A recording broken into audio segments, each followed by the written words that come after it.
हाँ जी दोस्तों, तो सबसे पहले आपको राधे राधे, जय श्री कृष्णा।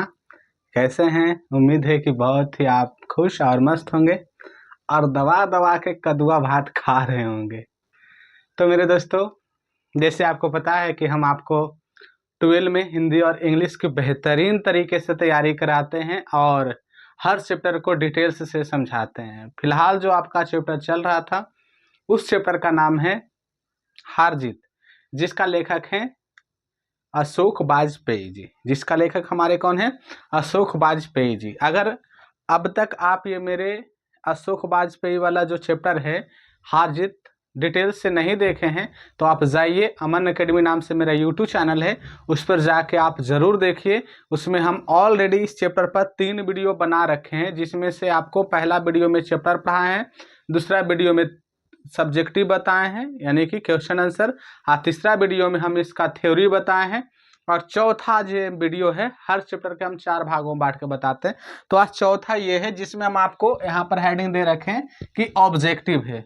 जैसे आपको पता है मेरे दोस्त कि ऑब्जेक्टिव हम ज़्यादा आपको नहीं लाते हैं, मात्र आज आपका टॉप टॉप 13 क्वेश्चन ही लाए हैं, और हम इसमें वही ऑब्जेक्टिव में क्वेश्चन लिखते हैं जो काफ़ी और काफ़ी एकदम वीवीआई एंड इम्पोर्टेंट से। हालांकि एक चैप्टर का ऑब्जेक्टिव निकालना हो तो बहुत ऑब्जेक्टिव निकाला जा सकता है, लेकिन जितना भी ऑब्जेक्टिव हो हम पहले ही आपको हम थ्योरी में बता देते हैं। अगर आपको पूरा थ्योरी याद है तो आप सारे ऑब्जेक्टिव को आसानी से बना सकते हैं। जैसे एग्जाम्पल में इसी में अगर आप निकालना चाहें तो बहुत सारा निकल सकता है। जैसे अशोक वाजपेयी का जन्म कब हुआ, जो कि हम थ्योरी में बता दिए। उसके बाद आपको पूछा जाएगा अशोक वाजपेयी किस काल के कवि हैं, ये थ्योरी में ही आपको बता दिए हैं। एक पतंग अनंत में किसकी रचना है, ये भी आपको थ्योरी में बता दिए। अगर ऑब्जेक्टिव निकाले था ऑब्जेक्टिव निकले। और बहुत बार और बहुत लोगों को हम देख भी रहे हैं कि बहुत सारे ऑब्जेक्टिव उसी से फालतू फालतू में निकाल देते हैं। मेरा मानना है कि अगर आप मेरे द्वारा पढ़ाए गए थ्योरी को अगर आप याद कर लेते तो आपको ज़्यादा ऑब्जेक्टिव रटने की ज़रूरत नहीं है, लेकिन फिर भी हम हर बार टॉप 10, टॉप 12, टॉप 13 क्वेश्चन आपको ऑब्जेक्टिव में वैसे वैसे ला के देते हैं जो काफ़ी एग्जाम की दृष्टि से इम्पोर्टेंट हो। तो आइए मेरे दोस्तों, हम आज का ऑब्जेक्टिव देख लेते हैं हार जीत का। और अगर इस ऑब्जेक्टिव देखने से पहले हमारा इसी चैप्टर का 3 वीडियो पहले वाला देख लेते हैं तो आपके लिए बहुत ही आसानी हो जाएगा ये चैप्टर। तो चलिए मेरे दोस्त, सबसे पहला क्वेश्चन इसमें करा, उत्साह कौन मना रहा है? तो उत्साह हमारा आपको फर्स्ट क्वेश्चन में करा, उत्साह कौन मना रहा है? तो उत्साह शासक वर्ग मना रहे हैं, या शासक दल भी कह सकता है। यानी कि आपको चैप्टर में पढ़ा दिए हैं कि यहाँ पर शासक जो है अपना उत्साह मना रहा है जीतने की खुशी में, लेकिन लोगों को पता नहीं है कि हार हुई या जीत हुई है। चलिए नेक्स्ट चलते हैं, हार जीत कैसी कविता है? तो हार जीत कैसी कविता है? तो गद्य कविता है जी। हार जीत कैसी कविता है? तो गद्य कविता। नेक्स्ट आते हैं, हार जीत कविता में किसका प्रश्न उठाया गया? आपको चैप्टर में पढ़ा है कि हार जीत कविता में हार और जीत का प्रश्न उठाया गया। किसका प्रश्न उठाया गया? हार जीत का। इसमें बताया ना कि इसमें एक बूढ़ा मशक वाला है। मशक मतलब आपको बताए थे चमड़े की थैली, लेकिन मशक मीन्स चमड़े की थैली, लेकिन मशक बाला मीन्स होता है चमड़े की थैली रखने वाला। और आपको इसमें वही बूढ़ा बताया था कि हम एक बार फिर से हार गए हैं और गाजे बाजे के साथ हमारी जीत नहीं हार लौट रही है। और वहां का जो शासक था, राजा था, जो भी कहिए, वो जनता से झूठ बोल दिया था कि हमारी जीत हुई है, जबकि इसका कोई प्रूफ नहीं था। किसके साथ युद्ध हुआ, कितने कितने लोग गए थे, कितने लोग वापस आए, शत्रु कौन था यानी दुश्मन कौन था, कुछ भी पता नहीं था। तो इसमें किसका प्रश्न उठाया गया? हार जीत का। अशोक वाजपेयी किस विश्वविद्यालय से बीए की परीक्षा उत्तीर्ण किए? उत्तीर्ण मतलब पास किए। तो आप याद रखिएगा सागर विश्वविद्यालय। बीए किससे किए थे? सागर विश्वविद्यालय। जस्ट इसके जैसा सेम टू सेम यहाँ विश्वविद्यालय, यहाँ याद रखिए कॉलेज। किस कॉलेज से? अंग्रेजी में एमए किए थे, तो आपको तो ये पता है कि अंग्रेजी से एमए किए थे। और किस कॉलेज से? तो Saint Stephen's College. Saint Stephen's College कहाँ है?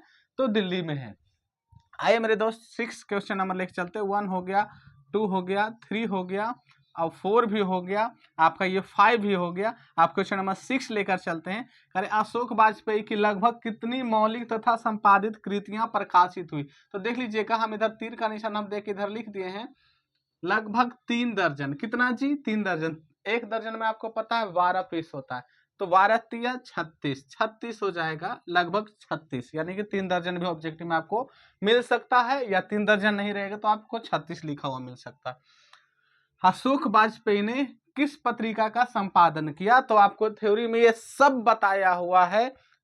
आपको ऑप्शन में पूर्व ग्रह भी रह सकता, अगर पूर्व ग्रह रहेगा तो ये ऑप्शन आप टिकअप कीजिएगा, लेकिन अगर बहुवचन रहेगा तो ये भी सही है, या कविता एशिया रहेगा तो ये भी सही है। अगर तीनों में से कोई एक भी रहेगा तो आप उस पर टिकअप कर दीजिएगा, या तो आपको तीनों मिल जाएगा तो नीचे में आपको ऑप्शन मिलेगा उपयुक्त में से सभी, इनमें से सभी वाला सही आंसर जाएगा। आइए मेरे दोस्त 7 के बाद हम देखते हैं 8 में। अशोक वाजपेयी किस विश्वविद्यालय के कुलपति रह चुके हैं? हम ये भी बता दिए हैं। तो महात्मा गांधी अंतर्राष्ट्रीय हिंदी विश्वविद्यालय किसका? महात्मा गांधी अंतर्राष्ट्रीय हिंदी विश्वविद्यालय का अशोक वाजपेयी जी क्या रह चुके थे? कुलपति रह चुके हैं। नेक्स्ट क्वेश्चन में आते हैं, क्वेश्चन नंबर 9 है। 9 में करा अशोक वाजपेयी कहाँ रहकर स्वतंत्र लेखन किए थे? तो कहाँ रहकर किए थे जी? तो दिल्ली में रहकर किए थे। आते हैं क्वेश्चन नंबर 10 में। क्वेश्चन नंबर 10 में कहा वे उत्सव मना रहे हैं। इसमें वे किसके लिए आया? वे शब्द किनके लिए आया है? तो नागरिक के लिए, यानी कि हम लोगों के लिए, क्योंकि उसमें बताया गया वे उत्सव मना रहे हैं। पहला लाइन में यही बताया गया था। आते हैं क्वेश्चन नंबर 11 में। 11 में करा अशोक वाजपेयी का मूल निवास स्थान कहाँ है? तो मूल निवास स्थान कहाँ है? तो सागर में। सागर कहाँ पड़ता है? मध्य प्रदेश, यानी कि मूल निवास स्थान इनका है सागर मध्य प्रदेश। और मध्य प्रदेश को हम शॉर्ट में एमपी कहते हैं। क्या कहते हैं? एमपी। एम से मध्य और पी से प्रदेश। आप ये दोनों में कंफ्यूज मत होइएगा, ये कि अशोक वाजपेयी का मूल निवास स्थान कहाँ है। हम आपको दोनों लिख दिए, एक मूल निवास स्थान और यहाँ पर आपको लिख दिए जन्म स्थान। अगर केवल जन्म स्थान पूछे तो दुर्ग छत्तीसगढ़, केवल जन्म स्थान पूछे तो दुर्ग छत्तीसगढ़, जबकि मूल निवास स्थान पूछे तो सागर मध्य प्रदेश। मूल मतलब कहाँ के मूल रूप से वो निवासी थे, तो कहाँ थे? तो सागर मध्य प्रदेश। लेकिन केवल जन्म स्थान पूछे जी तो क्या हो जाएगा? दुर्ग छत्तीसगढ़। आते क्वेश्चन नंबर 12 में। क्वेश्चन नंबर 12 कर रहा है अशोक वाजपेयी ने कौन सा स्तंभ लेखन का कार्य किए हैं? तो कौन सा स्तंभ लेखन का कार्य किए? तो उसका नाम है कभी कभार। कौन सा स्तंभ लेखन का कार्य किए? कभी कभार। 13 वाला तो बता दिए कि अशोक वाजपेयी का जन्म स्थान कहाँ है? तो दुर्ग छत्तीसगढ़ में है जी। तो उम्मीद है कि आपको ये टोटल 13 क्वेश्चन जो है आपका क्लियर हो गया होगा। और हर चैप्टर में कोई खास ज़्यादा ऑब्जेक्टिव नहीं रहता है, क्योंकि जो भी रहता है हम ऑलरेडी थ्योरी में ही बताए हुए रहते हैं। लेकिन अगर आपके पास कोई भी किताब आपके पास हो, प्राइवेट या किसी ट्यूशन का, स्कूल का, कोचिंग का, किसी का भी हो, आप पहले हमारे वीडियो देखिए, उसके बाद उसका ऑब्जेक्टिव बना के देखिए। जिस चैप्टर का आप हमारे वीडियो, चारों वीडियो देख लीजिएगा, क्योंकि हम हर चैप्टर में 4 पार्ट में बताते हैं, जिसमें एक में केवल पहले चैप्टरों को डिटेल से पढ़ा देते हैं, सेकंड यानी दूसरा वीडियो में हम प्रश्न उत्तर को बता देते हैं जिसको हम सब्जेक्टिव कहते हैं, और तीसरा वीडियो में हम आपको बता देते हैं उसके थ्योरी को। और जब थ्योरी क्लियर है तो आपका ऑब्जेक्टिव ऑटोमेटिक क्लियर हो जाता है, इसमें आपको कोई शक वाली बात नहीं। तो आपको यकीन नहीं तो आपके पास जो भी ऑब्जेक्टिव का आपके पास बुक होगा या किसी भी कोचिंग का नोट्स होगा, आप जरूर से बना के देखिए और कमेंट बॉक्स में जरूर लिखिए कि आप बनाते हैं कहीं से भी तो कितना ऑब्जेक्टिव आपसे बन पाता है। किसी का भी ऑब्जेक्टिव हो उससे हमको कोई दिक्कत नहीं है। हमें भी अगर चाहते तो बहुत सारा ऑब्जेक्टिव बता देते इसी में, लेकिन हमें उतना ही बता रहे हैं जितना आपके लिए ज़रूरी है और समय की जिसमें आपकी बचत हो सके। वरना हम भी यहाँ पर लिख सकते थे कि अशोक वाजपेयी का जन्म कहाँ हुआ जी, ऐसे कर करके फिर हम बोल देते अशोक वाजपेयी के माता का क्या नाम है, पिता का क्या नाम है। आपको भी लग जाता, ऐसा हो रहा है तो आपको भी लग जाता कि हमारे जो भी सर थे आज हमको 30 ऑब्जेक्टिव सोल्व करवाएं, लेकिन आपको ये पता नहीं है कि वो 30 ऑब्जेक्टिव आया कहाँ से। जो हम थ्योरी पढ़ा रहे हैं उसी में सब घुसल है, आप उसको अगर अच्छा सुधार के देखिएगा तो सब जाना जाएगा।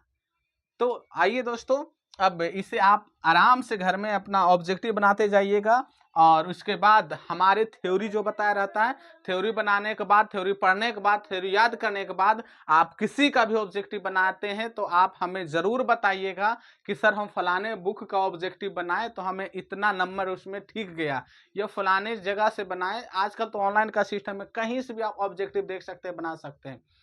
तो दोस्तों आज का क्लास इतना ही रहा। आपको पता है अगर किन्हीं भी जानकारी नहीं है तो आप उन्हें बता दीजिएगा। जैसे मैंने वादा किया था कि बहुत जल्द हम 10 का भी हिंदी लेकर आ रहे हैं। हम तो हिंदी और इंग्लिश ये 2 सब्जेक्ट पढ़ाते हैं, जिसमें से इंटर में अभी 100 नंबर का हिंदी पढ़ा रहे हैं और 100 नंबर का इंग्लिश, और साथ ही साथ व्याकरण, ग्रामर, जो भी आपका ये 200 नंबर में आता है, ये 200 नंबर की जिम्मेदारी हमें सौंप दीजिए और आप बेहिचक सो जाइए। बस जब जब आपको ज़रूरत पड़े तब तब आप हमें याद कीजिए, और जब जब आपको ज़रूरत पड़े कि हमें उस सर को याद करने से क्या फ़ायदा होगा, तो आप कमेंट बॉक्स में उस चैप्टर का नाम लिखते जाइए और उसका वीडियो हम आपको लेते चलेंगे। लगातार मेरे यहाँ लगातार 10 साल से हमारे ऑफलाइन भी कोचिंग चलता है। जिन्हें नहीं पता होगा उन्हें बता देना चाहते हैं, लगातार 10 ईयर यानी 10 साल से हमारे आसपास का जो भी हमारे ऑफलाइन स्टूडेंट आ रहे हैं काफ़ी सफल रह चुके हैं। और अगर आप लोग का सपोर्ट मिलेगा, मौका मिलेगा, तो हम उन सारे स्टूडेंटों को एक बार स्टूडियो में बुलाएंगे और आपको दिखाएंगे कि किस तरह से उन्होंने अपनी सफलता हासिल की। कमज़ोर से कमज़ोर, देखो स्टूडेंट अगर तेज हो तो उसे पढ़ाना बहुत आसान होता है, लेकिन कमज़ोर स्टूडेंट को पढ़ाना काफ़ी टफ होता है। और मैंने ऐसे स्टूडेंटों को, कमज़ोर से कमज़ोर स्टूडेंटों को पढ़ाकर अच्छा खासा रिजल्ट दिए हैं, और सभी का प्रूफ भी मेरे पास है। समय आने पर आपको A to Z बताते चलेंगे। रोल कोड, रोल नंबर सबका मेरे पास है। और रोल कोड, रोल नंबर छोड़िए ना, बहुत सारे हमारे स्टूडेंट प्रेजेंट में आपको मिल जाएंगे, जो एक अभी जो रिजल्ट आएगा उसके बाद भी आपको दोनों में दिखाएंगे। और यकीन मानिए, हम जो आपको पढ़ा रहे हैं, हम ज़्यादा लंबा चौड़ा नहीं फेंकेंगे कि हाँ आपको 100 में से 99 लड़ जाएगा, 95 लड़ जाएगा, लेकिन यकीन रखिए इतना कुछ लड़ेगा जितना से आप उम्मीद नहीं किए होंगे। तो चलिए दोस्तों, अगर हमारा वीडियो आपको अच्छा लगता है तो आप लाइक, कमेंट, सब्सक्राइब सब कुछ कीजिए। अगर खराब लगता है तो आप डिसलाइक भी कर सकते हैं। आज का हमारा वीडियो कैसा रहा कमेंट बॉक्स में ज़रूर लिखिएगा। तब तक के लिए राधे राधे, जय श्री कृष्णा। और आप मनाते रहिए आराम से छठ पूजा, और खाते रहिए आप।